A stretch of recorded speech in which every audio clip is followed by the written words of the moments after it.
Hello dear viewer, all logistic chests explained in just 5 minutes. The interaction between the chests and their priority among each other comes at the end, very important. Let's start with the red passive provider chest. It is easy to explain because there are no settings to adjust. Items can only be placed in the chest manually or with inserters. Bots are not allowed to deposit items here. Once items are in the chest, they are available in the logistic network, meaning they can be picked up by bots and delivered to another location.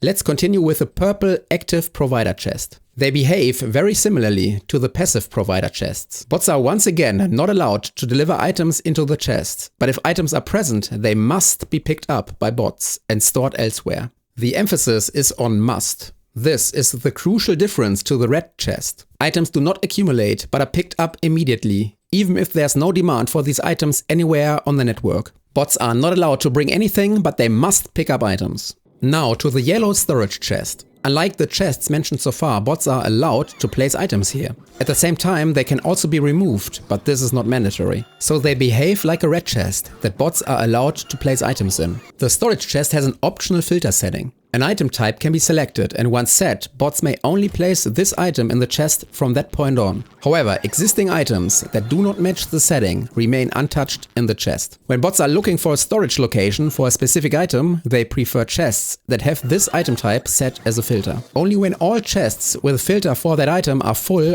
other chests are considered. There is also a priority here. Unfiltered chests that already have such an item are preferred. Let's move on to the requester chest, a very important one. It is used to request items from the logistics network. Items in the chest are no longer part of the logistics network, so bots cannot retrieve them to fulfill other item requests. Bots may only deposit items if you have defined below which items are to be delivered and in what quantity. Other items may not be brought or deposited. Logistic groups can also be created and reused here. For example, a nutrients group that supplies various chests on Gleba, or a group that requests rocket parts on all planets. The two checkboxes at the top are very important. Trash unrequested means that items that do not correspond to the delivery list below should be discarded. Bots must then pick up items that no longer belong here, or items of which too many have ended up in the chest. This is very useful on Gleba, where many items can spoil and turn into spoilage. This way you can easily get rid of spoilage automatically. If the setting is not active, existing items will remain in the chest. The request from buffer chests option is also crucial. Even if you don't use buffer chests, which we'll talk about in a moment, this option has an effect. Firstly, you decide whether bots are allowed to deliver items from buffer chests. And secondly, you give chests that have this option enabled a higher priority. No joke, if you have two requester chests with different settings, bots will prefer delivering items to the chest with a request from buffer chest setting enabled. If you don't have enough production, this can result in the other chests getting nothing at all. At the same time, you can set priorities. On Gleba, for example, there are machines that urgently need to receive nutrients with higher priority than others.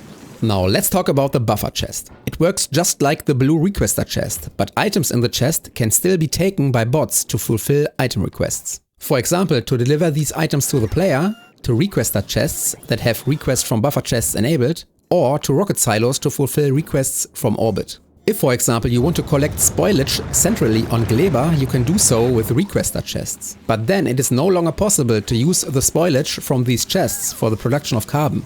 However, if you use buffer chests, this is possible without further ado. But the target requester chests must have the option request from buffer chests activated.